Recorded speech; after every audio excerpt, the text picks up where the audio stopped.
en mi zona. Vivo en Santiago, vivo en Las Condes, expresamente en mi distrito.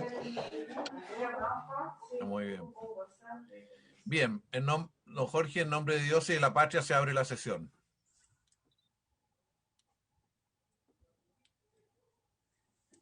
Perfecto, presidente.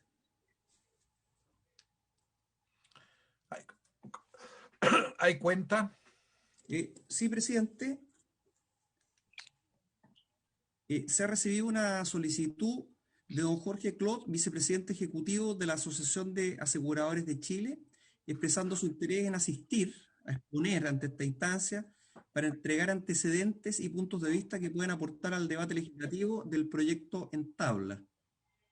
Eso Y solamente, la materia que le preocupa son los seguros. desde luego. Eso solamente, presidente. ¿Por qué no traemos invitémoslo, pero en el mismo momento, Gonzalo, que venga alguien del ministerio? ¿Ah? O sea, cuando venga alguien de la Comisión para el Mercado Financiero, eso usted, Carlos, ¿no? Eso. De la comisión, pero también del Ministerio de Vivienda, porque este es un viejo tema. Sí. Nunca ha ¿Hay gente resultado. del ministerio? Si aquí alguien no negocia el precio de esos seguros, no tiene ninguna viabilidad esto que estamos acordando. Bien, entonces sigamos con los artículos que eran de más fácil despacho para nosotros. Ok, presidente. Entonces, proyecto la presentación que hemos estado viendo en otras sesiones. Permiso. Presidente, Don Osvaldo. ¿no hay varios? Es que no tenía. Si usted tiene alguno, póngalo nomás, no hay problema. Sí, presidente, lo que pasa es que cambiaron el horario y día de sesión. Habíamos acordado el día jueves, yo lamentablemente no pude asistir el jueves pasado. Mi problema es que esto me produce un tope con otra mixta, que también estoy participando, que que está partiendo en este minuto, que es la de modernización de Carabineros. Y además, anterior a esto, tengo una comisión investigadora, entonces para mí es complejo los días lunes. No es por capricho que yo hubiera querido pedir que fuera el día jueves. Ahora, tengo una posibilidad de desplazarlo al día viernes, en la mañana, o mantener el jueves, pero me decían que en la sesión pasada todos encontraron que era muy difícil poder reunirse el día jueves. Había muchos viajando, ese era el gran problema del jueves, que andaban muchos moviéndose para allá y para acá. Bueno, sí, por eso lo planteo, porque a mí la verdad es que me genera un problema difícil, no tengo el poder de estar simultáneamente en dos sesiones. Yo sé que ¿A qué hora empieza tu comisión de la tarde, Osvaldo? A las 5:30. ¿Y antes de eso no hay posibilidades dentro de lo que estamos acá? ¿Hay alguna restricción? O sea, ¿Ponerlo de 2 a 5? ¿O de 2:30 a 5? O puede ser, a ver, el senador Navarro tiene derechos humanos en la tarde, que es el que había dicho la otra vez que tenía problemas, el lunes.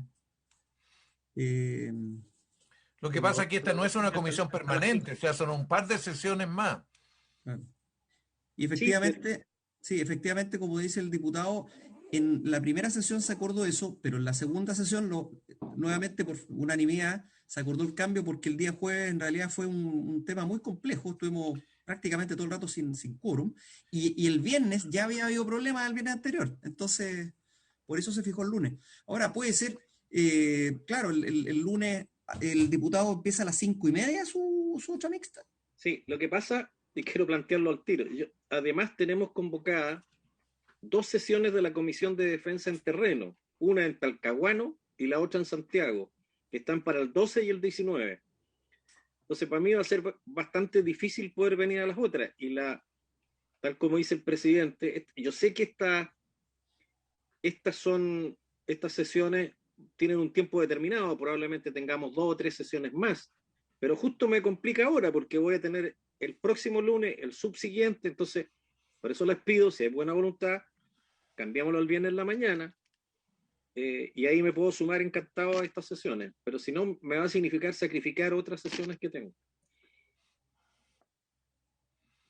Bueno, el próximo viernes a puertas de la primaria, Sichel nos pidió que no hiciéramos sesión. Sichel nos dijo eso. No, presidente, también habló conmigo. Yo no sé si quiere verlo al final de la sesión. No, es que bueno, que ahora hay más. El otro lunes, tú no puedes ni el 12 ni el 19, Osvaldo. No puedo.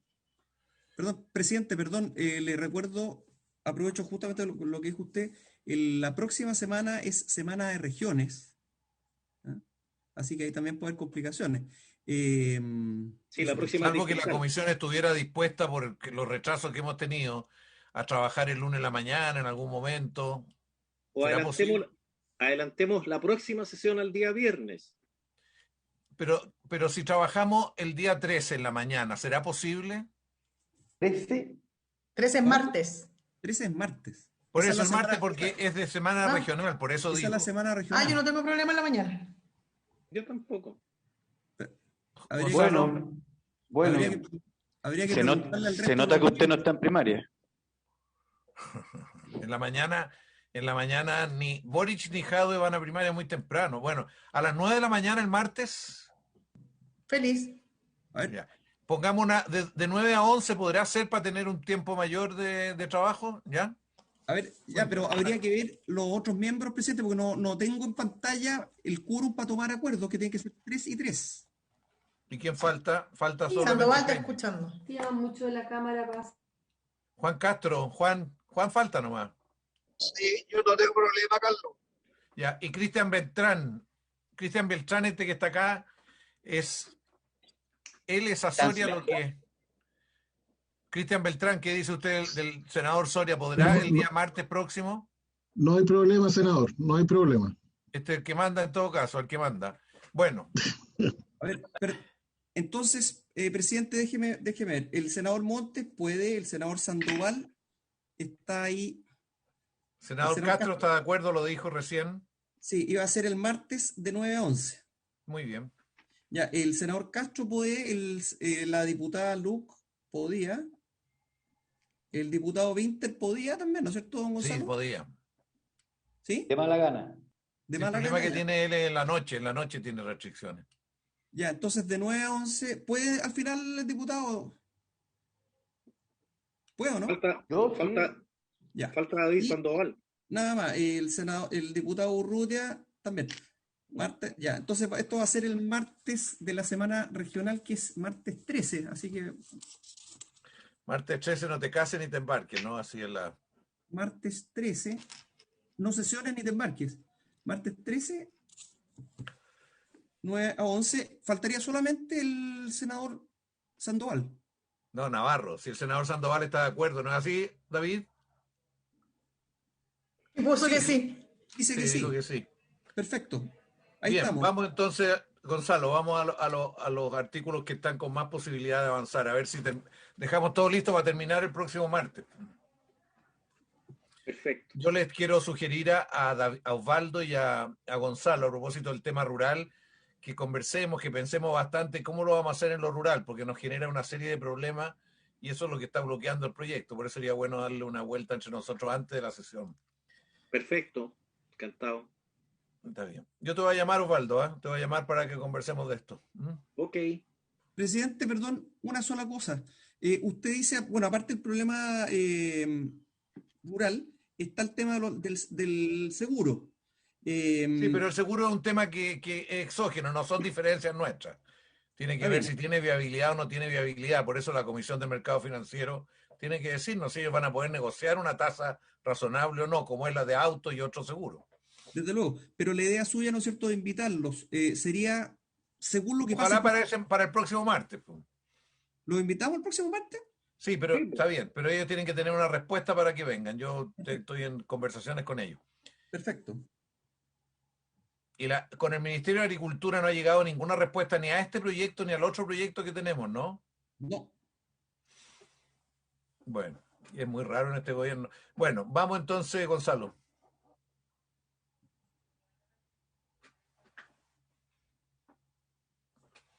En este no estábamos. ¿En cuál estábamos?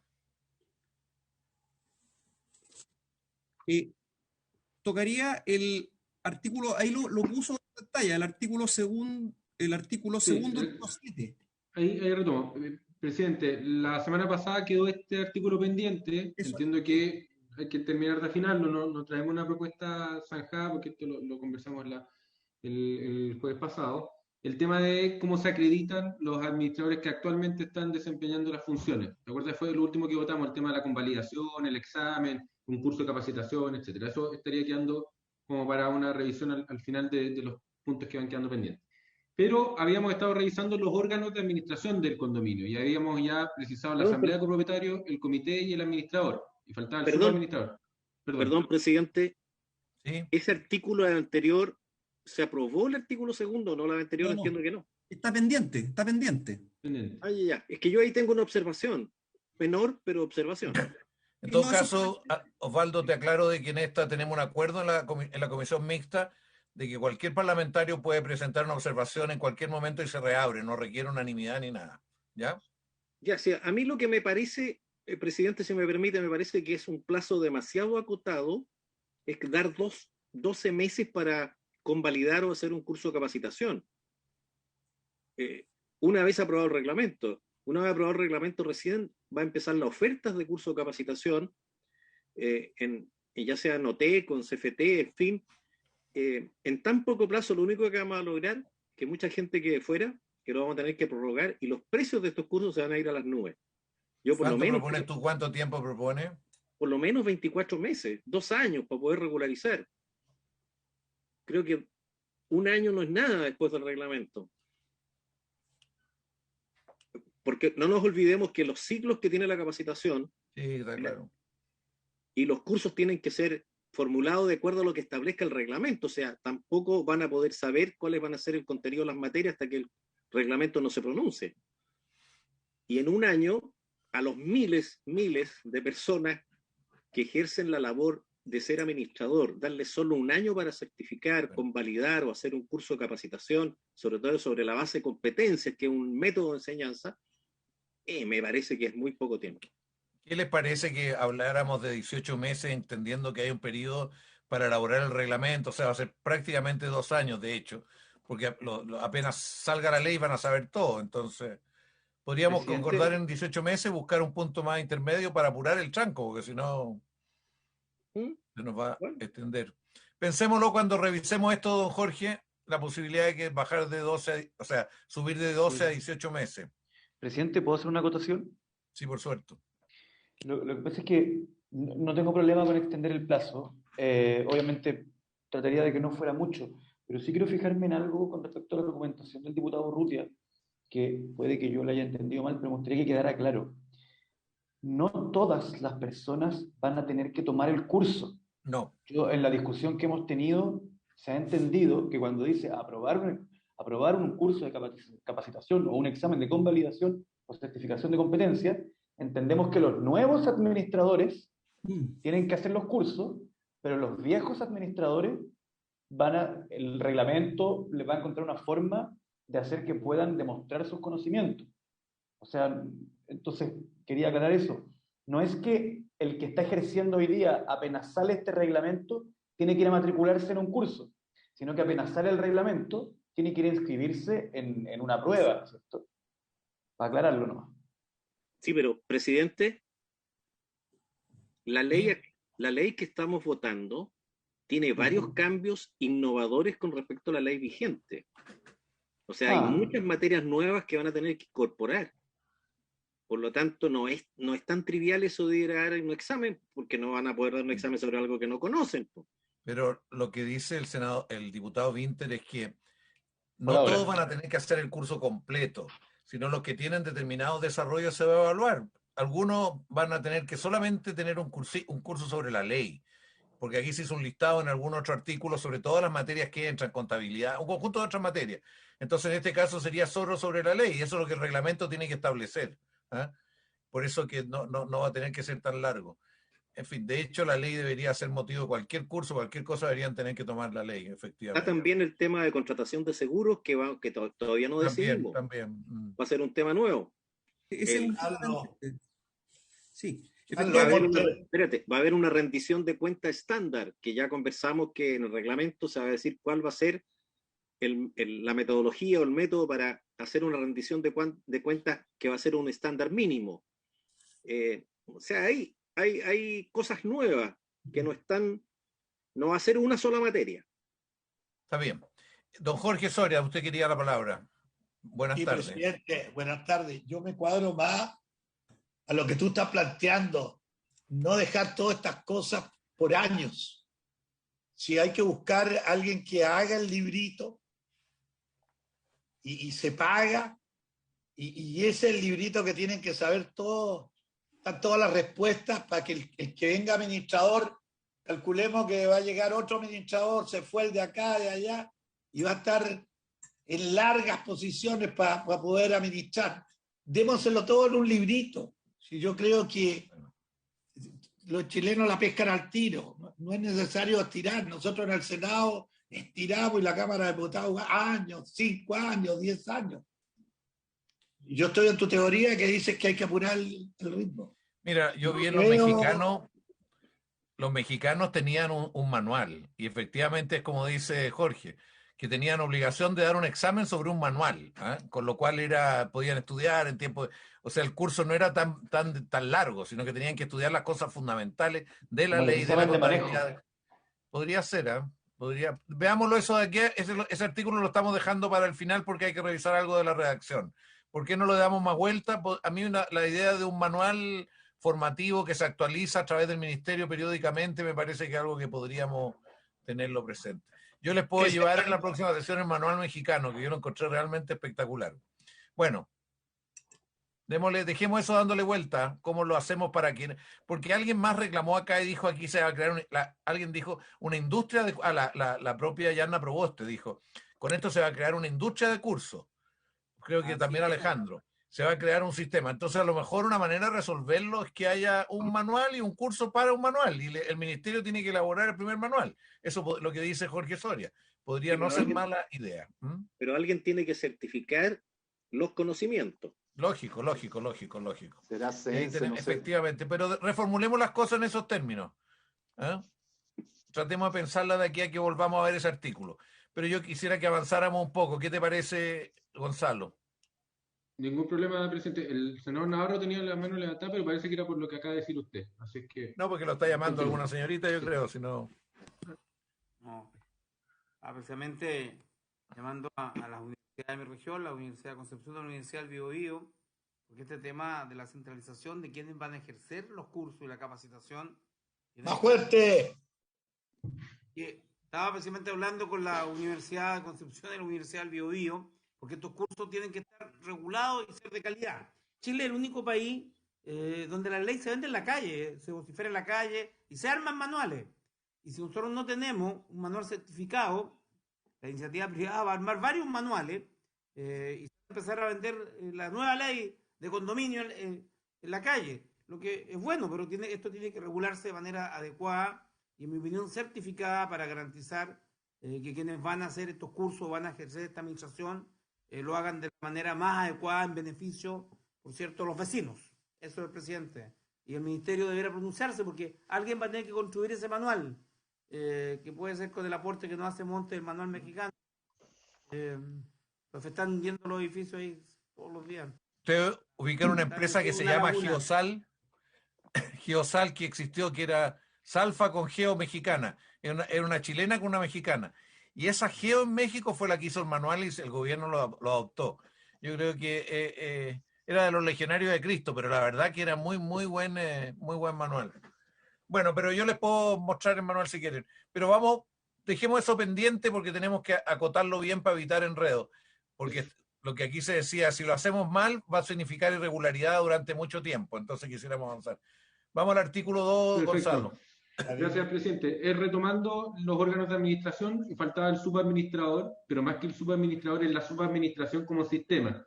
Entonces, cambiar la definición de subadministrador por subadministración y que diga que ese concepto corresponde al sistema de administración de un sector del condominio, respecto al cual sus copropietarios se encuentran facultados para adoptar decisiones y efectuar acciones relacionadas con el uso, administración y mantención de los bienes comunes que corresponden a dicho sector, sin recurrir a la decisión de la copropiedad en su conjunto.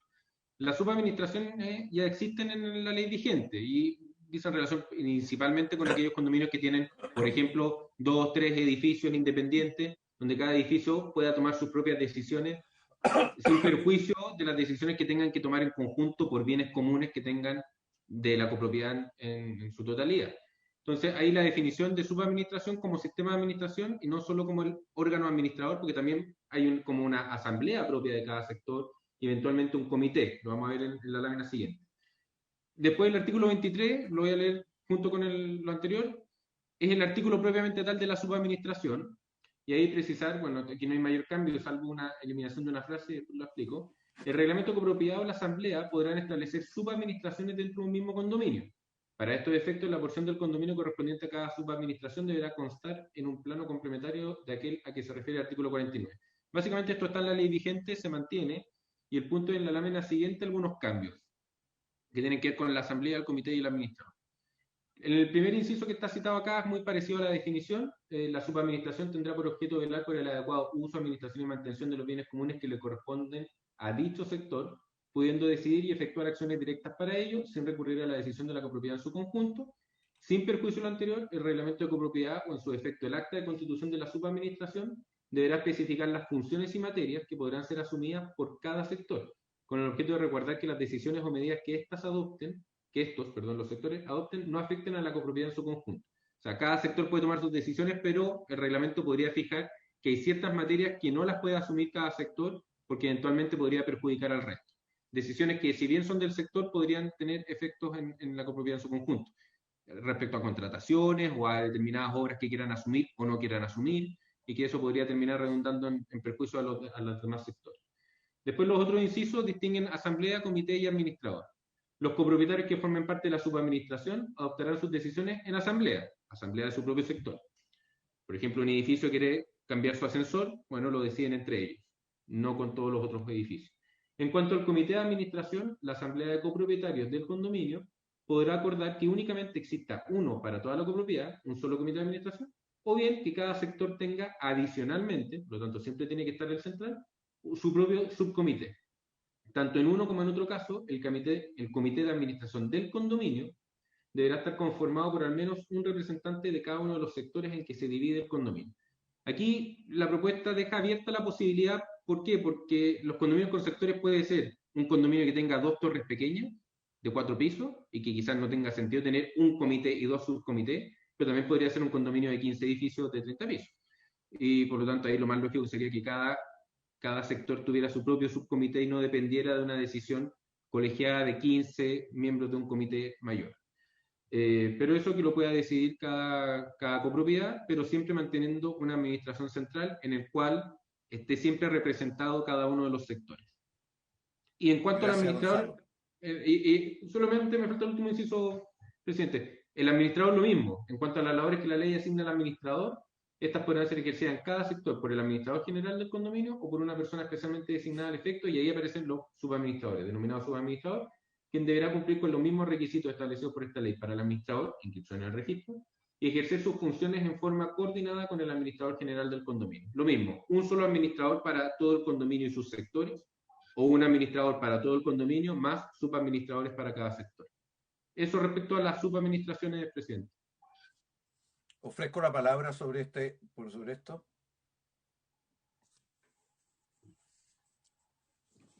¿Habría acuerdo? A mí hay una cosa que creo que debe estar resuelta más adelante, no me acuerdo.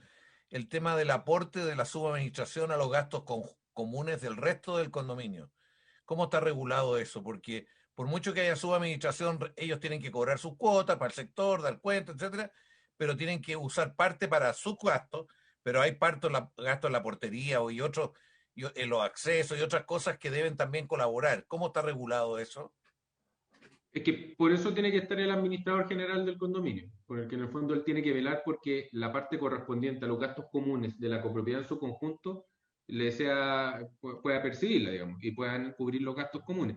Probablemente la recaudación de esos gastos comunes corresponda a cada subadministrador si lo hubiere, y ese subadministrador tendría que reportarle al administrador general lo correspondiente y serían como cuentas separadas, digamos. Hay un porcentaje de gastos comunes que iría al sector y otro porcentaje de los gastos comunes que tendría ¿Dónde que ir dice eso que tú estás diciendo? ¿En qué parte del texto? ¿En la parte de los gastos comunes? En la parte de los gastos comunes. Muy pero bien. No sé si lo dice así tan específico como lo acabo de decir. Pero miremoslo para confirmarlo, porque tal como está aquí redactado la subadministración, se va a sentir un condominio aparte y se va a desentender de los gastos que tienen que ver con el resto del condominio. Entonces eso hay que dejarlo explícito para evitar problemas. Presidente, Le pido la palabra. Sí, diputado Urrutia. Sí, en el último inciso de este artículo 23 también se plantea que este subadministrador deberá ejercer en forma coordinada con el administrador general del condominio sus funciones.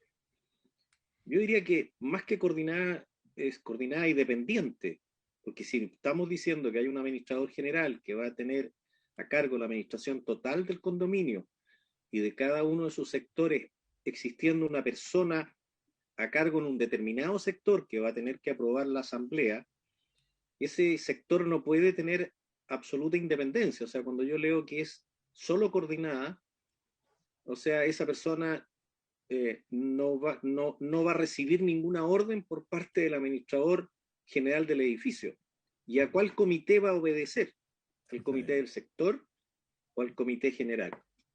Bueno, obviamente a la asamblea. O sea, ahí esa palabra del coordinada, yo le agregaría coordinada y dependiente, para que se entienda que hay un administrador general y hay subadministradores de cada uno de los sectores. La suma de los subsectores es el condominio. ¿Habría acuerdo en esta observación que habría que incorporar la subordinación para determinadas decisiones? ¿Habría acuerdo en esto? No, a mí me parece muy razonable. Presidente, ¿le parece que por favor muestren su... Perdón, voy a dejar de compartir. Ahí está, que lo pueden ver. Exacto. Ahí. Presidente, usted entonces está planteando... Y justo estaba pensando en la Rafaela Carrappo, weón. Oye, Cristian Beltrán, por favor, silencio. Perdón, presidente. Oiga, don Jorge Soria, controla su personal, por favor, que está ahí con expresiones inadecuadas. Bien, usted estaba hablando, don Jorge. Sí, presidente. Siguiendo lo que usted planteaba, la idea suya entonces es poner en votación este paquete relacionado con la materia que estamos analizando, incluida la propuesta del diputado Cero Urrutia que diga de forma coordinada y dependiente, ¿no es cierto? Esa sería la votación que se está viendo la palabra del diputado Winter. Es que no le veo la mano a Winter, le veo el brazo nomás. Diputado Winter, le ofrezco la palabra. Muchas gracias, presidente. Yo estoy de acuerdo con respecto a la primera parte, que es lo que ya se había conversado un poco, a la solución que se está llegando, pero me interesa el asunto que pone el diputado Urrutia sobre la mesa. Porque si no definimos cuál es el alcance de la expresión coordinada, eso podría ser un mandato intrascendente, digamos. ¿Cómo se puede cumplir o incumplir la ley si cada uno decide cuándo está actuando coordinado o no? Pero si pusiéramos dependiente, si bien es otra expresión totalmente distinta, tampoco significa nada si es que a lo largo del resto de la regulación que les otorga, de la relación que les impone la ley, no se define si son coordinados o dependientes. Entonces me gustaría preguntarle por este asunto al señor Gacitúa. O sea, quiero saber la coherencia entre que sea coordinado o que sea dependiente con respecto al resto de las normas. O sea, ¿el resto de la ley lo está mandando a estar coordinado o lo está mandando a ser dependiente? Lo que pasa, antes de dar la palabra a Gonzalo, yo creo que lo real es lo siguiente. En un condominio, supongamos, de 10 torres, hay un conjunto de decisiones globales para todos los condominios. Pueden haber subadministraciones, pero el subadministrador tiene que operar en el marco de las decisiones generales. Eso es lo que estamos hablando, ¿no es así? Pero yo comparto con Osvaldo Urrutia y con Gonzalo Vintes de que no está bien claro en el artículo. Sería bueno dejarlo más preciso, porque si es solo coordinado, no es que tiene que enmarcarse dentro de decisiones generales. Y eso tendríamos que incorporarlo. No significa nada. ¿Ah? No significa nada. Sí. Sí, Lo importante es que hay decisiones generales y esas tienen que ver con la regulación de la entrada, tienen que ver si tienen un bien común, una piscina, en fin, el conjunto de decisiones generales, y dentro de eso la subadministración tiene que operar dentro del marco de esas definiciones. Eso es lo que estamos entendiendo todos, ¿no es así? Así es. Tratemos de mejorar la formulación, Gonzalo, si es posible. Ok, bueno, siempre en la lógica de que había un orden de jerarquía en los órganos de la administración, y en esa lógica de órdenes de jerarquía, el subadministrador tenía que depender un poco de las decisiones de la administración en su conjunto. Ahí alguien mencionó el comité también de administración. Yo creo que lo interesante, lo que aporta Gonzalo, es que dice aquí no es un problema de decir coordinado o vinculante, sino que es más todavía que eso, tiene que haber un orden más general, que es el marco que ordena, y él tiene la obligación de asumir ese marco. En ese sentido es vinculante, ¿entiendes? O sea, no es que se mande solo, porque tiene que estar regulado con lo otro. Porque, mira, desde la manera de resolver el problema de los estacionamientos de visita, hay ciertas normas generales dentro de un condominio que es bueno que existan, sobre todo cuando tiene 10 torres. Si es chiquitito no importa, pero si es un poco más grande sí importa. Y como uno sabe que en la vida misma hay harto conflicto al interior de esta entidad, harto conflicto. Si no, no es fácil la vida en común. No es fácil de a dos, imagínense de a más. Pero, presidente, ¿la idea sería dejar pendiente el último inciso o el artículo completo o, No, o la aprobarlo idea y después precisarlo? Falta incorporar esta observación de Osvaldo, corregida por Gonzalo Winter, y en el fondo que ya decir, hay un orden dentro del condominio y dentro de ese orden la subadministración asume las normas generales, ¿ya? Para evitar conflictos entre la administración. Eso es lo que yo entiendo que es la idea de todo lo que estamos hablando, o sea, evitar Sí, pero, que haya conflictos innecesarios entre uno y otro. Gonzalo, ¿quiere decir algo? sí, pero yo no lo dejaría pendiente. Yo creo que esto es un asunto que podemos resolver ahora y Ya votarlo. resolvámoslo al tiro, pues mejor. Sí, pues si no, Sí, enfrentemos los pero problemas, pues, presidente. ¿Presidente? Gonzalo, voy a revisar. Bueno, ¿qué cosa? ¿Quién está pidiendo la palabra? Hola, Galvez.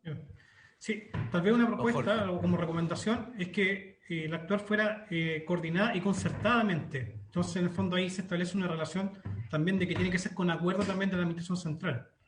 O sea, en el fondo la expresión concertadamente implica eso. Sí, pero, Sí, pero yo iría un poco más allá, presidente. Aquí nosotros dijimos que quien manda dentro de un condominio, quien toma todas las grandes decisiones, es la asamblea. La asamblea designa al comité. Ese comité está integrado al mínimo por 3 personas. Y el comité contrata al administrador. O sea, hay una secuencia lógica, de mayor a menor, si ustedes quieren. Pero posteriormente tenemos estos condominios grandes en que cada torre, imaginemos un condominio de 10 torres, cada torre podría, porque no puede ser que solo una, sino que todas formaran o contrataran un subadministrador. Ese subadministrador tiene que tener claro su rol y que él se debe al todo, al general. No puede ser república independiente dentro de un condominio. Y ahí están todos los temas que planteó Carlos Monte, el senador Carlos Monte, que establece que hay temas que son comunes, el acceso, la portería, la seguridad, el uso de la piscina común y todas esas cosas. No puede un subadministrador solo coordinarse con el administrador general. Yo creo que es muy poco, ni concertarse, ni ponerse de acuerdo. Tiene que haber alguien que tenga la visión completa del conjunto habitacional. Y es por eso yo creo que hay que precisar muy bien la decisión. No es fácil esa redacción. Yo creo que a Gonzalo le diría a Gonzalo Winter, al diputado Winter, que le diéramos una vuelta más y que ojalá, no sé si se nos ocurre de aquí al final, darle una porque si no vamos a generar mucho conflicto dentro de los propios administradores. Ya hay suficientes conflictos al interior de los comités, dentro de los que son miembros de los comités y la administración. Imagínense que ya empiecen los conflictos y cómo se van a tirar la pelota entre los administradores y los subadministradores. Lo planteo como un tema que creo que es necesario precisar para evitar conflictos futuros. Eso, presidente. Presidente, es lo que hay que incorporar en este otro artículo que tiene que haber, perdón, David, tú te doy la palabra. Sí, presidente, no, muchas gracias. Discúlpeme, estaba saliendo también de otra reunión, pero me parece absolutamente válido y quizás yo aprobaría el tema en la medida que claro, no me gusta el concepto de concertación, ¿no? Además está medio añejo, pasado de moda ya. Pero sí creo que, por ejemplo, sería bueno quizá la idea de fondo, que el subadministrador, evidentemente que tiene una dependencia jerárquica respecto del administrador, y que ahí no solo debe haber una concertación, sino que tiene que existir, ¿verdad? Y a lo mejor esa expresión que está en lo sustantivo, como bien dice Osvaldo, contempla el tema de la coordinación. Ahí quizás le agregaría solamente, a lo mejor el farseo final habría que hacerlo de nuevo para hacerlo más coherente, y yo creo que me parece razonable que quede esa expresión más categórica. ¿No debería ser subordinación y dependencia? Puede ser, te fijas. Que eso tiene una implicancia. Lo que pasa es que elaborarlo en el siguiente sentido, que hay un orden general del condominio, tienen que haber ciertas normas, puede no haberlo, pero debiera haber, Entonces la subadministración se sujeta a ella y el subadministrador se coordina con el administrador. Porque si tú lo planteas en vinculante, de repente no va a faltar el administrador odioso que va a creer que lo puede mandar a cualquier cosa. O sea, aquí hay que clarificar los roles, porque si no se va a mandar. Además, yo lo que he visto en la realidad de que en los condominios grandes, a veces 3 torres se ponen de acuerdo y 3 torres tienen un subadministrador para las 3, hay distintas combinaciones. O sea, tampoco puede ser obligatorio que para todas. Por eso hay que tener la flexibilidad propia de cada condominio, porque esto es así. Bueno, ¿qué hacemos? Porque una posibilidad de incorporar esto, porque estamos bastante de acuerdo en el fondo, yo creo, que el problema es cómo lo expresamos en la redacción. ¿Alcanzamos a hacerlo ahora o lo vamos dejando y llegamos de aquí al final con alguna redacción? ¿Lucho está por ahí también o no? Don Jorge. Sí, por cierto. ¿Por qué no intentamos avanzar en una redacción para esto, don Luis Díaz Canales, si es posible? Ok, presidente, muy bien. Gonzalo parece que estaba adelantando algo, ¿no? En el texto. ¿Quién? Gonzalo Casitúa. Presidente, estaba dándole una vuelta al tema. Poner, por ejemplo, y ejercer voy a retroceder un poco antes, al administrador, ¿ya? Perdón que retroceda un poco en las láminas, pero para que se vea que al administrador ya le hicimos una precisión, que tenía que desempeñar sus funciones conforme a la ley, al reglamento, también según las instrucciones que le imparta la asamblea de copropietarios o el comité de administración. Por lo tanto, al administrador ya le dijimos que tiene que ejercer sus funciones según las instrucciones que le imparta alguien, la asamblea o el comité. El subadministrador es un poco lo mismo, ¿ya? Entonces, quizás agregar requisitos establecidos por esta ley para el administrador y ejercer sus funciones respetando las instrucciones que le imparta el administrador general del condominio, el comité de administración del sector o del condominio, o la asamblea de copropietarios del sector o del condominio. Por lo tanto, depende de cualquiera de esas decisiones superiores a él. Me queda la duda con las instrucciones que le imparta el administrador general del condominio, porque pasa un poco lo que decía usted, senador Montes, que puede aparecer un administrador que empiece a darle instrucciones a todos los subadministradores más allá de las competencias que le correspondan. No, en tu sector tienes que hacer esto y tienes que hacer esto otro, y el subadministrador quedaría sin mayor ámbito de acción. Entonces, ¿hasta dónde depende o no depende? ¿Qué tan dependiente es del administrador? ¿Tiene algún margen o no lo tiene? Pero ahí hay una propuesta, ejercer sus funciones respetando las instrucciones que le impartan.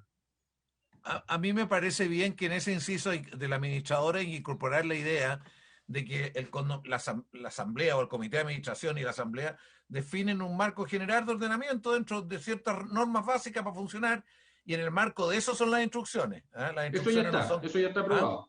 Eso entonces, ya lo no aprobaron, creo que ahí falta mejorar algo en la redacción anterior para facilitar la redacción ahora. Sugiero que Lucho le dé vuelta y volvemos a esto cuando tengamos las dos cosas consistentes, don Jorge, ¿le parece? Como diga, presidente. Don Jorge, le estoy preguntando a usted si le parece que lo veamos así. Sí, como usted diga, presidente, me parece. Bueno, está bien. Va a ir ya, sigamos adelante entonces. Vamos al otro artículo y dejamos que está claro el contenido y nos falta formularlo bien. Ok. Otro tema, paso a otro capítulo. Asambleas de copropietarios y funcionamiento del condominio, más allá de los órganos de administración, funcionamiento diario, toma de decisión. Consulta por escrito, aquí solamente transcribo la norma vigente para dejar claro que la consulta por escrito existe en la ley vigente para ciertas materias, ¿ya? Quedan fuera algunas materias de quórum más delicados o que tienen que ver con temas más patrimoniales, ¿ya? Asociado con esto, transcribí este cuadro que es del proyecto de ley que distingue 3 tipos de materias: la de sesión ordinaria, extraordinaria y mayoría absoluta, 50% de los derechos, y mayoría reforzada, 66% de los derechos, ¿ya? ¿Por qué lo transcribo? Porque después hubo una discusión respecto a la consulta por escrito.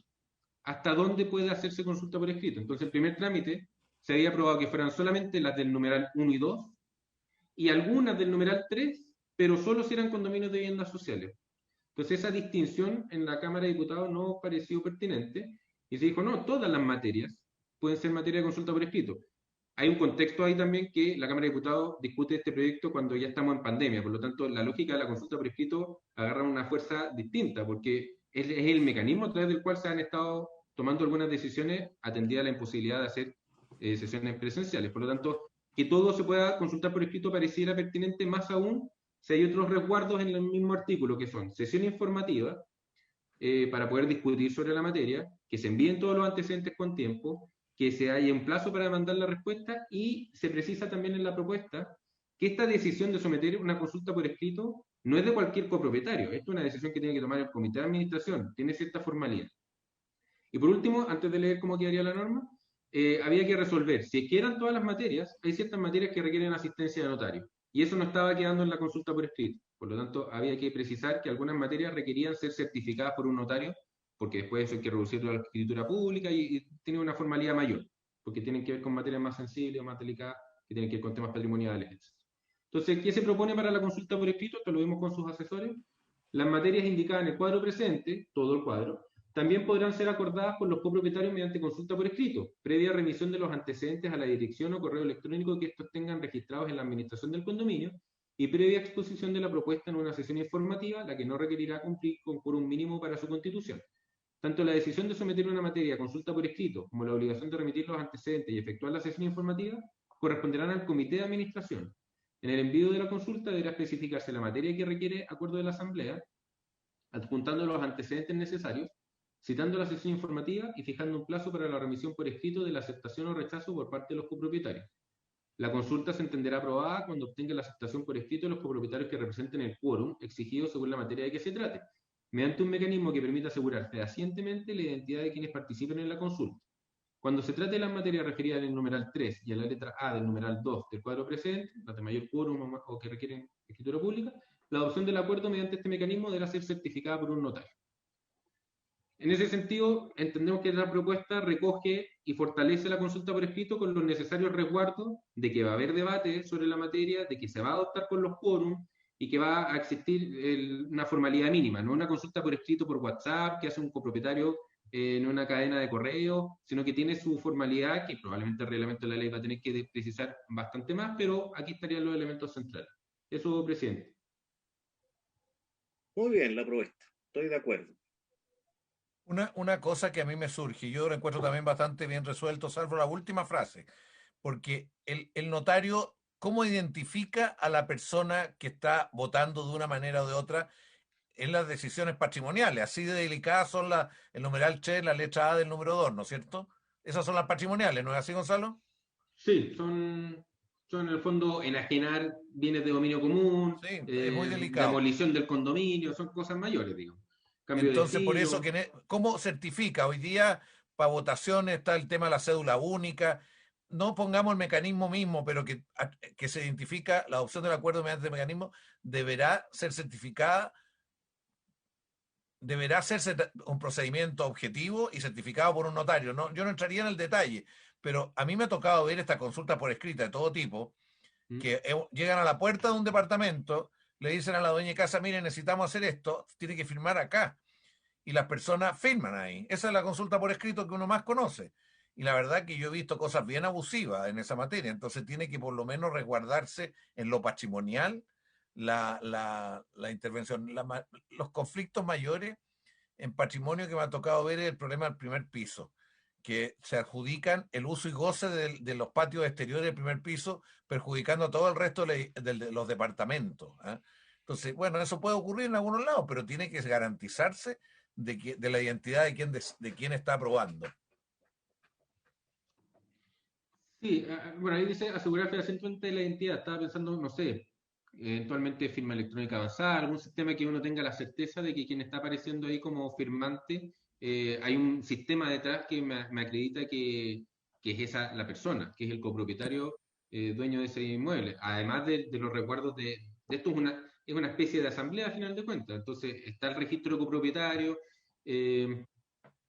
Yo creo que son materias quizás propias del reglamento. No sé si habría que precisar. Sí, yo quería, presidente, que la frase que dice que permite asegurar fehacientemente la identidad de quienes participan en la consulta es una frase destinada a los notarios. Y yo creo que el reglamento podría precisar la forma. Muy bien. Hay que ponerle ahí que el reglamento especificará la alternativa. Presidente, Senador Navarro. La necesidad de una subrogancia establecida previamente. No, eso está en otro artículo. Vale. Yo entiendo que la subrogancia a ciertas materias tiene ciertos criterios y para otras materias tiene otros criterios, porque aquí el tema de lo patrimonial es bien complejo. Bien, bueno, estaríamos de acuerdo entonces. Se hacen distinciones. Estaríamos de acuerdo en lo que señala el diputado Urrutia en el sentido, mediante un mecanismo que permita asegurar fehacientemente la identidad de quienes participen en la consulta. Conforme a las reglas que establezca el reglamento de la ley. Muy bien, muy bien. Ahí está bien entonces, está bien. Ya, dejémoslo así nomás, ¿está bien? Vale. ¿Lo damos por aprobado entonces con esto? A ver, presidente, por favor, para ver solamente para ver las caras. Ah, hay que mirar las caras de algunos, sí. Está comprobando fehacientemente la identidad de los diputados. Es que de eso se trata, de eso se trata. Sí. Por favor, don Gonzalo, bórrese de la pantalla. Borre, don Gonzalo. Ah, perdón. Ahí está. Eso Ahí es. sí. Perdón, Claro. perdón. ¿El senador Señor Castro está de acuerdo? Sí, ahí ¿Sí? está. Perfecto. No se ve muy fehacientemente, pero algo hay. Sí, de acuerdo. ¿El senador Navarro? Estamos de acuerdo. ¿Sí? Estoy de ¿Senador Navarro acuerdo. también? De acuerdo. ¿Don David Sandoval? ¿Senador? De acuerdo, don Jorge. Perfecto. ¿Don Jorge Soria? Y Carlos Montes, consulta, yo tuve que llamar, que me llamaron del hospital y no vi lo último. En No, esto quedó- está lo que has planteado tú, digamos. Sí, Porque estaba Pablo- resuelto antes y por lo tanto no era necesario de volver a repetirlo.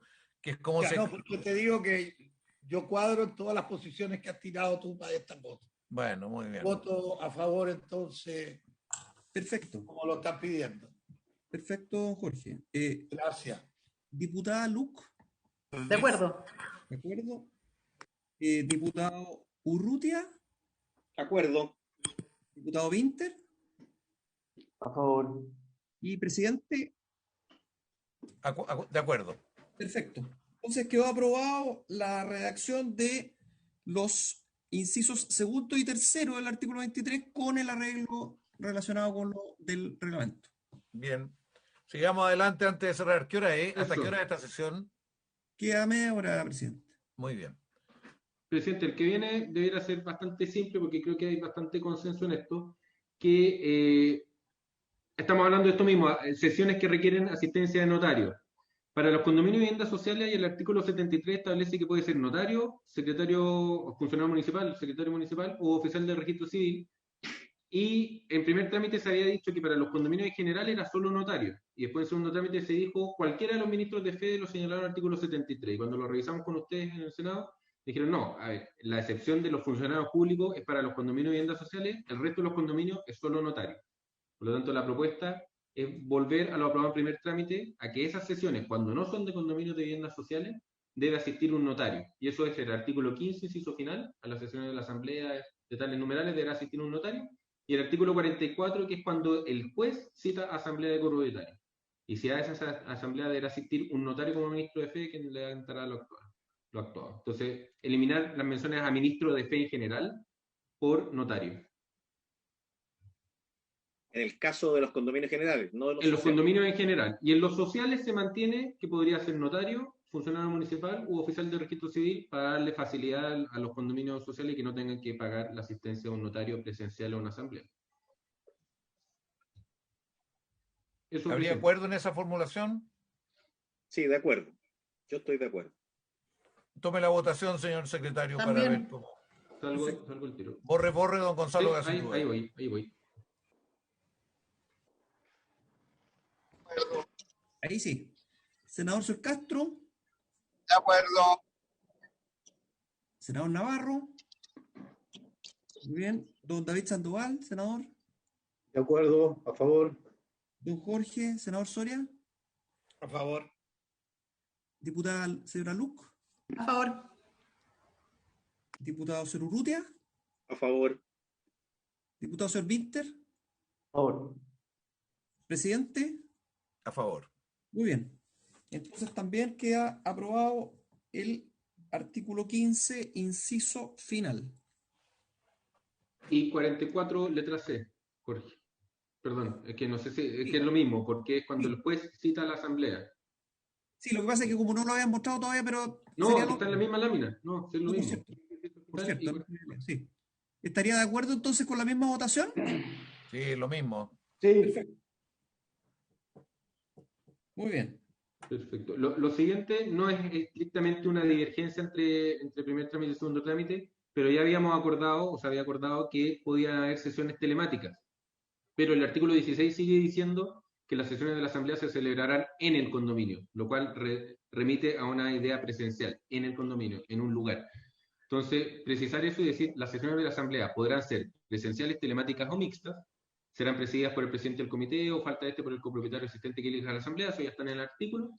Las sesiones presenciales o mixtas se celebrarán en el condominio, contrario censo, las telemáticas se podrán celebrar donde esté cada uno, salvo que la Asamblea o el Comité de Administración acuerde en otro lugar, el que deberá estar situado en la misma comuna en que se emplaza el condominio. Eso para las presenciales o mixtas.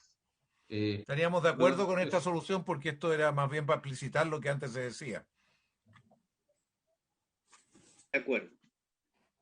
Don Jorge, tomemos la votación, por favor. Voy. Sí. Senador Castro. De acuerdo. Senador Navarro. De acuerdo. Senador Sandoval. Apruebo, don Jorge. Muy bien. Senador Soria. De acuerdo. Diputada señora Luc. A favor. Diputado señor Urrutia. A favor. Diputado señor Winter. A favor. Presidente. A favor. Muy bien. Entonces también queda aprobado unánimemente. Vuelvo. Ahí se ve. Último tema relacionado con las asambleas y el funcionamiento, el tema del comité de administración y quienes pueden formar parte del comité. Estamos hablando de la asamblea, el comité permanente de 3, 5 miembros, un número impar, del comité de administración. En la ley vigente están las personas naturales que sean propietarias en el condominio de sus cónyuges y los representantes de personas jurídicas que sean propietarias. En primer trámite se incorporaron también a los convivientes civiles. Y en segundo trámite se incorporó a los representantes de personas naturales que sean propietarias en el condominio, como parte de la letra B. Y eso generó cierta discusión en tercer trámite, en la Comisión de Vivienda del Senado. Se vio el tema con los asesores de los parlamentarios de la mixta, y la idea es recoger la idea de los representantes de personas naturales que sean propietarias, porque el poder de representación es algo que está admitido por el ordenamiento jurídico. Ser más preciso que pueden estar, pero tiene que haber un poder suficiente, otorgado por un determinado instrumento, y eso habilita para ser designado miembro del comité. Puede la asamblea decidir otra cosa y no designarlo. Que yo llegue con mi poder de que yo soy representante de un copropietario no significa que me vayan a designar miembro del comité, la asamblea podría no designarme. Entonces, que quede las personas naturales que solo podrán ser designados miembros del comité, las personas naturales propietarias en el condominio, o sus cónyuges o convivientes civiles, o cualquier otro mandatario o representante de un copropietario con poder suficiente que conste en instrumento público otorgado ante notario, y se mantiene la letra B respecto a los representantes de las personas jurídicas que sean propietarias en el condominio. ¿Pero qué significa ese agregado o cualquier otro mandatario o representante? ¿Qué quiere decir con poder suficiente? ¿Qué significa eso? Que el propietario haya otorgado un mandato, un contrato de mandato o un poder de representación a alguien en un instrumento otorgado ante notario, ya sea en una escritura pública como parte de un contrato mayor o en un instrumento autorizado ante notario, directamente poder por ejemplo, el copropietario es mi padre, que es dueño de un departamento, pero me permite a mí vivir ahí y me dice, bueno, si tú quieres ser miembro del comité, yo te otorgo un poder y tú puedes presentarte a ser miembro del comité y ofrecerte para ser miembro del comité, a ver si la asamblea te designa. Si la asamblea te designa, tiene la certeza la asamblea de que el copropietario permite que sea yo quien represente al copropietario en el comité de administración, porque soy yo quien vive ahí, etc.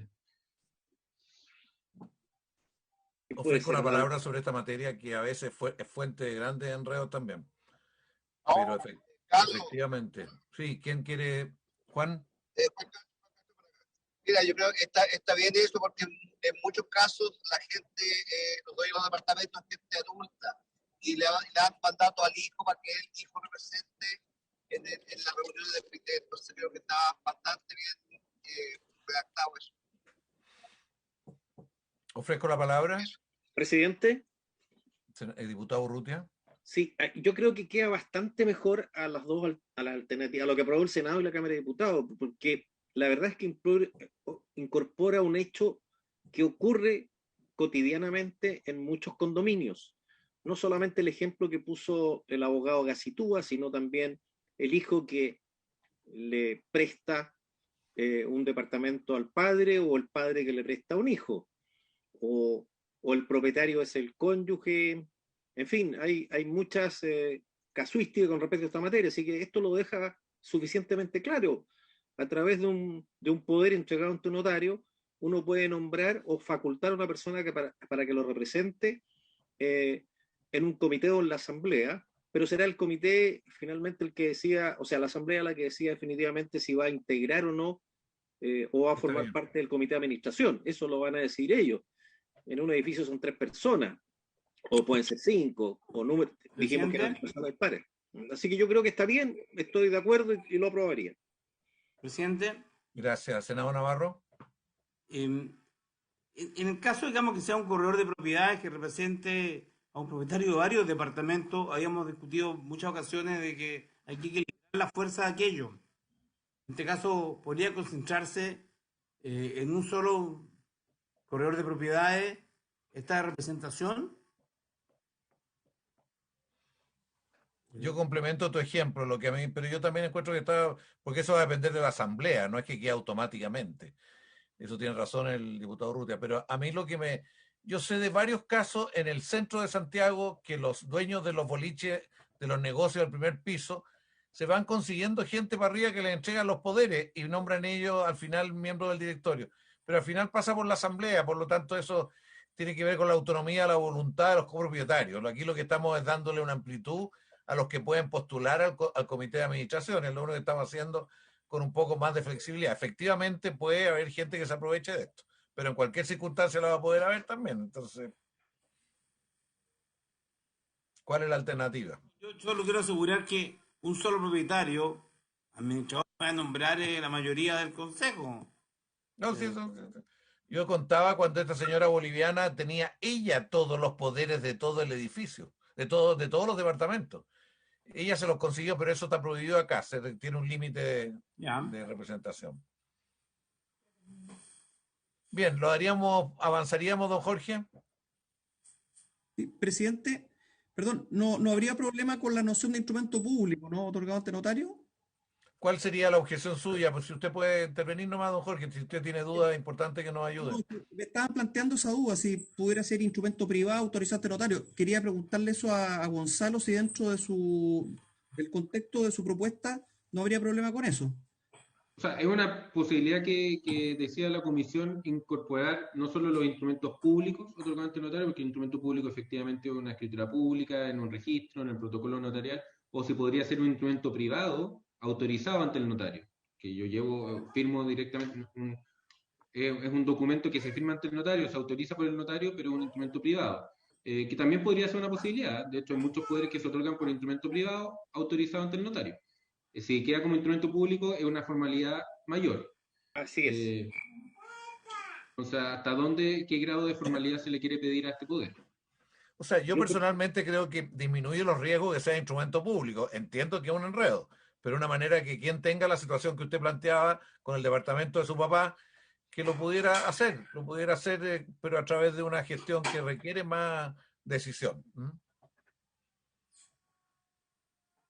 A mí me gusta cómo está, como instrumento público, no como instrumento privado.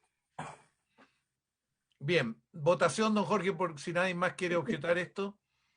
Muy bien, presidente. Entonces se va a poner en votación la propuesta del artículo 17, inciso cuarto, letras A y B. Senador, señor Castro. Perdón, don Jorge. ¿Sí? Don Gonzalo. Lo que vamos a votar es el texto que aparece en la tercera columna. Por supuesto. Sin más. Exactamente. Nada más. Esa es la propuesta, sí. Okay. Como lo hemos hecho durante toda la tarde, Gonzalo. Así es. Siempre en la columna de la... No es efectivo, porque usted le agrega una palabra siempre justo antes de votar. No he agregado ninguna. Ya, sigamos nomás, vamos, señor secretario. Sí, en este caso, entonces se votaría exactamente el texto... Como era la propuesta del original. ¿Ah? Exactamente. Entonces, senador señor Castro. Yo estoy de acuerdo, secretario. Senador señor Navarro. De acuerdo. Senador señor Sandoval. De acuerdo igual. Perfecto. Senador señor Soria. De acuerdo. Diputada Luc. Diputada señora Luc, está, ahí está. Llegó. Ahí, diputada Luc, ¿vota a favor? Sí. Sí, ya. Diputado señor Urrutia, A favor, señor secretario. muy bien. ¿Y diputado señor Winter? A favor.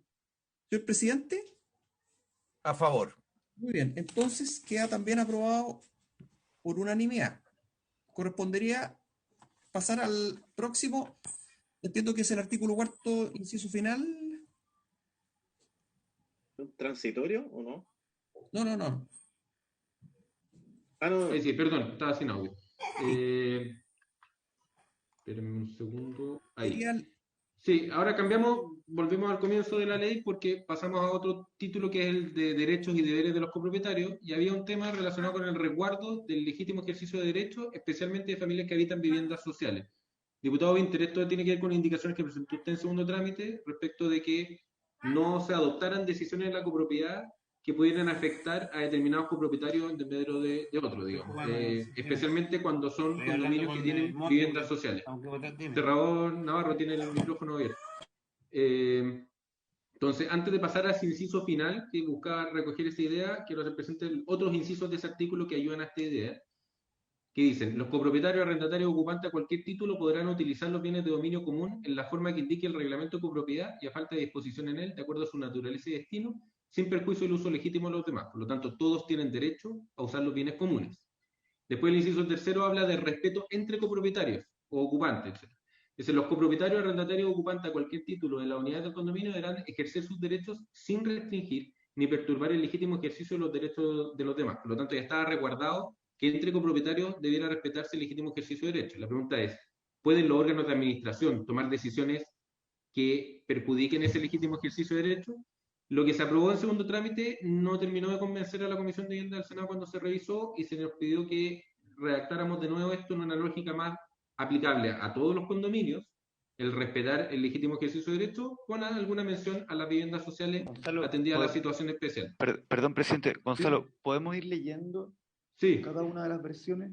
Voy a leer la aprobada en segundo trámite para el inciso final, que señala, en caso de un condominio incluya viviendas sociales o destinadas a beneficiarios de los programas habitacionales del Estado, ni el reglamento de copropiedad ni los órganos de la administración del condominio, incluida la asamblea de copropietarios, podrán adoptar decisiones ni efectuar acciones que restrinjan o perturben el legítimo ejercicio de los derechos por parte de quienes habitan en las mencionadas viviendas. Se opinó que estaba redactado muy en negativo, como que no podían hacer tales cosas en circunstancias que lo que tienen que hacer es resguardar el legítimo ejercicio. Entonces, lo que dice la propuesta es la asamblea de copropietarios y los demás órganos de administración del condominio, el reglamento de copropiedad queda cubierto por el artículo 8, que dice que no pueden haber medidas contra la discriminación, la asamblea de copropietarios y los demás órganos de administración del condominio deberán resguardar que las decisiones que adopten y las funciones que ejerzan no perturben ni restrinjan arbitrariamente el legítimo ejercicio de derechos por parte de los copropietarios, arrendatarios u ocupantes del condominio, y se hace una mención especial a lo siguiente, especialmente de aquellos que habitan en viviendas sociales o destinadas a beneficiarios de los programas habitacionales del Estado. Entonces, hace mención a la perturbación o restricción arbitraria del legítimo ejercicio. Pueden haber ciertas restricciones generales para todos, pero no que hayan restricciones en atención al hecho de ser viviendas sociales.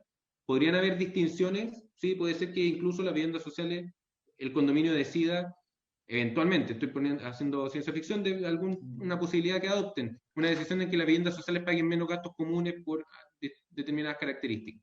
Pero eso no puede ir asociado a que como pagan menos gastos comunes, tienen menos derecho a usar los bienes comunes. Esa distinción es la que no puede hacer los órganos de administración del condominio ni el reglamento de copropiedad, porque significaría distinguir entre primera y segunda clase, o algo que no correspondería y que atentaría contra leyes relacionadas contra la discriminación. Eso, presidente. Solamente agregar de que esto tiene sentido ser el artículo entero por el tema de hacer esfuerzos de integración social en los mismos condominios. El decreto 19 tiene un problema, porque la verdad que son de estatus sociales distintos y han habido experiencias malas. El tema de las empleadas de una casa para que puedan usar la piscina ha sido un problema bastante frecuente también. En fin, o sea, aquí se trata de que no haya discriminación. Ese es el sentido que estamos tratando de incorporar a través de esto del positivo. Pero ¿habría acuerdo en el texto tal como está o hay observaciones? Yo quisiera hacer un comentario, presidente. Sí, por favor. Sí, lo que pasa es que efectivamente, tal como plantea el abogado Gacetúa, en la versión del segundo trámite, está más en negativo, dice. Y efectivamente, en la versión que salió, en la propuesta que nos traen para la comisión mixta, está en positivo. Pero ¿cuál es el problema? Que en realidad no es negativo y positivo la diferencia, sino que la diferencia es que lo primero es una prohibición.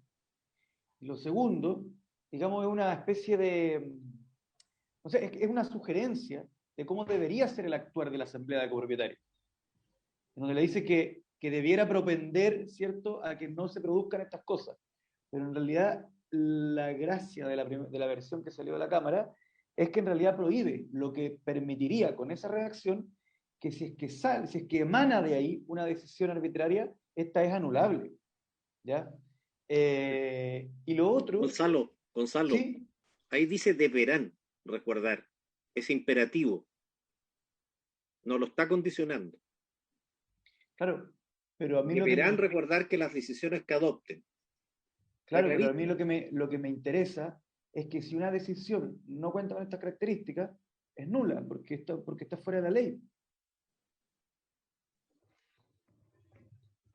¿Ya?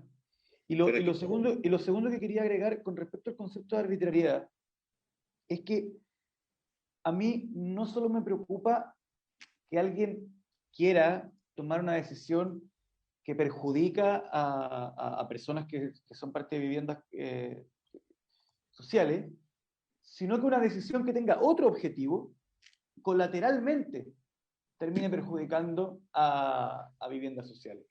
Yo no sé si eso queda resguardado con la redacción de la propuesta para la comisión mixta.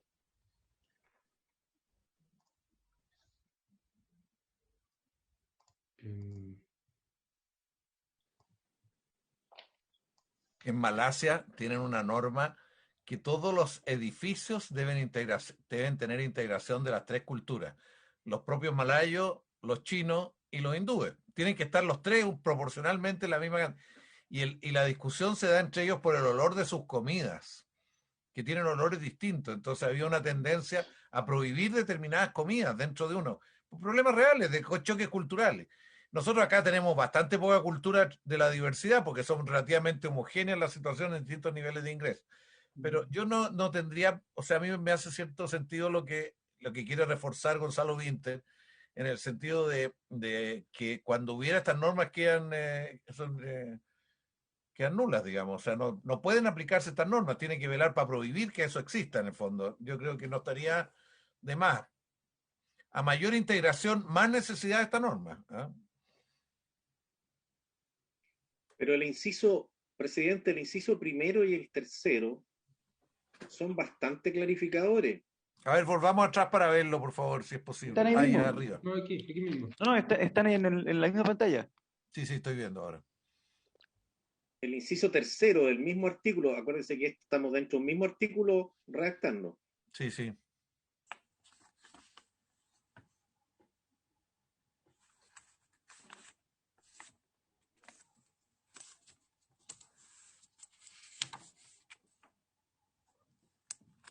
Presidente, ¿podría agregar un par de cosas?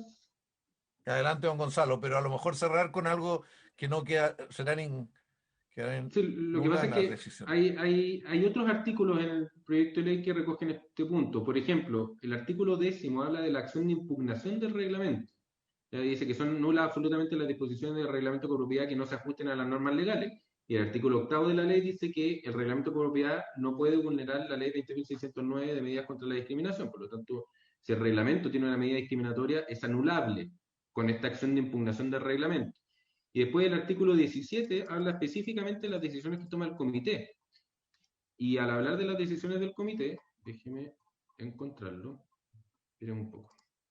Dice, el comité de administración podrá dictar normas que faciliten el uso y administración del condominio en la medida que no impliquen una discriminación arbitraria respecto de cualquiera de sus ocupantes, sean estos permanentes o transitorios. Por lo tanto, hay otros artículos que ya están mencionando esta idea de evitar las discriminaciones.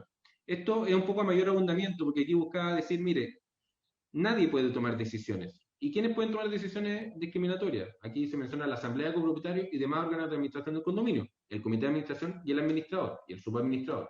Deben recordar que las decisiones que adopten, ¿quién es otro? O sea, si estamos hablando de problemas entre copropietarios, para eso está el inciso tercero. Los copropietarios, arrendatarios, ocupantes deberán ejercer sus derechos sin restringir ni perturbar el legítimo ejercicio de los derechos de los demás. Si eso ocurre, es algo judicializable. Hay mecanismos de resolución de conflictos en la misma ley. O sea, puedo ir al juez de policía local a decir que hay un copropietario con el cual tengo problemas porque me está impidiendo el legítimo ejercicio de mis derechos. Por lo tanto, aquí quedan instalados los principios y los mecanismos para resguardarlo están en la misma ley con la acción de impugnación del reglamento de copropiedad o las acciones judiciales en contra de los otros actores que pudieran estar generando estas acciones. No sé si habría que precisar algo más en el inciso final, esa es la duda que me queda. No sé si el diputado Winter está pensando en algo más específico, alguna palabra que agregar o algo, no sé. A ver, ¿cuál es mi...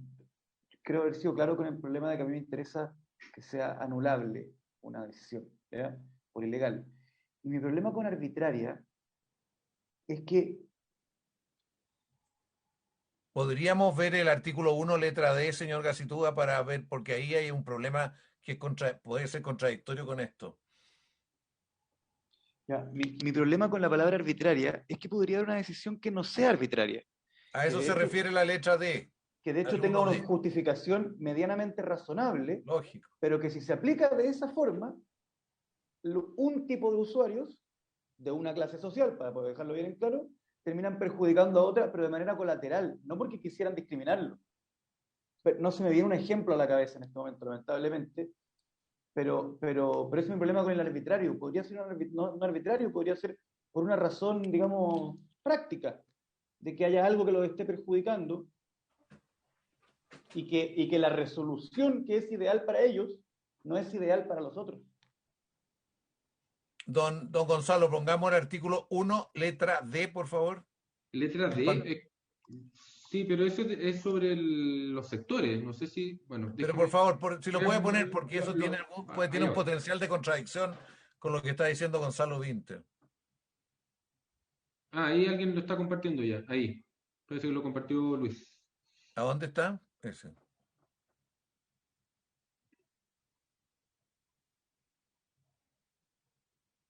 Es que eso, esto tiene que ver con los condominios con sectores. No sé si se refiere a eso. No, lo que pasa es que aquí permite diferenciar derechos sobre distintas partes del condominio. Eso en relación al arbitrario y no al arbitrario, ese es el problema. Entonces, aquí lo que estamos diciendo es que dentro de un condominio todos tienen derechos determinados, no se los puede restringir esos derechos. Entiendo yo que eso es lo que nosotros queremos, que no haya arbitrariedad tampoco. Y aquí, esta redacción de este inciso, ¿por qué no? Mire, ya estamos en la hora, ¿qué les parece que le demos una vuelta mayor para hacerlos coherentes los dos, consistentes? ¿Ah? Ok. Perfecto.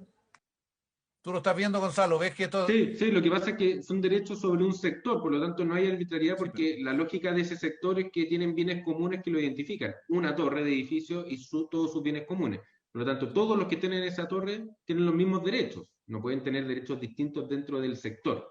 Y eso va en la línea con esto también, que no hayan derechos diferenciados para los mismos bienes comunes. ¿Por qué el arbitrario? Porque podría haber una restricción que esté justificada, pero para todos. No sé, en época de pandemia no se puede ocupar el gimnasio. Se cierra para todos, no se cierra para algunos. Estoy poniendo ejemplo a lo que veis que pueden haber eventualmente restricciones al legítimo ejercicio de derechos por parte de los copropietarios. Oiga, yo quiero ocupar el gimnasio porque soy dueño de parte del gimnasio al ser un bien común. No, es que pusimos una regla de que no se va a poder ocupar en pandemia.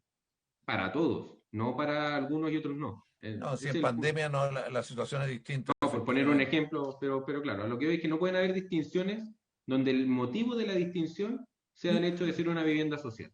Ese es el punto de fondo, que creo que estamos todos de acuerdo en ese punto. Okay. Bien, quedemos hasta acá y démosle vuelta a esto que es bien delicado. Y quedaríamos entonces el día 13 de 9 a 11. Presidente. Don Jorge. Perdón, sí, es que una duda nomás. También entonces va a quedar pendiente el paquete inicial que se refería, ¿no es cierto?, al artículo segundo, número 7 y al artículo 23, incisos primero, segundo y tercero. Ya lo discutimos, pero quedaron algunas materias de mejorar la redacción que le habían pedido a Lucho y usted que pudieran buscar una mejoría, y eso lo revisamos al comenzar la sesión próxima, don Gonzalo. ¿Ah? Okay. Bien, pues. El 13 hay distrital, Carlos. No, la que viene, no, sí que nosotros acordamos el día 13 que tú dijiste arriba los pueblos del mundo y es que pueden poner todas las caras, por favor, que no sé. Es que está compartiendo Luis, no yo. Luis, por No favor. puedo dejar de compartir. quedamos el día, a ver dónde está David. Ahí está el senador. Es que quedamos el día 13 en la mañana a terminar esto, 9 a 11. Martes 13. Martes 13, no te Sí. cases ni te... Es Vargas. Ya. Tengo que ir a trabajar por las primarias del Frente Amplio. Sí, pero espérate las primarias, posteriormente las convencionales. Bien. Pero, perdón, No es fácil así. Don David, perdón, usted está de acuerdo, ¿no? Sí, dijo que estaba de acuerdo, lo que Y pasa que es que... había dicho que sí. Con la autoridad de Montes, ¿qué quiere que le diga? Sí, claro, no. No, sí que tú no te diste cuenta, pero tú dijiste que sí. Levantaste el dedo cuando te preguntamos. No, está bien. No hay problema. Me ausento 10 minutos, pero me va a significar como 500 votos menos. Vaya. Habiéndose cumplido por Sichel, viva Sichel. Habiéndose cumplido el objeto de la sesión, se levanta. Gracias a todos. Gracias. Gracias.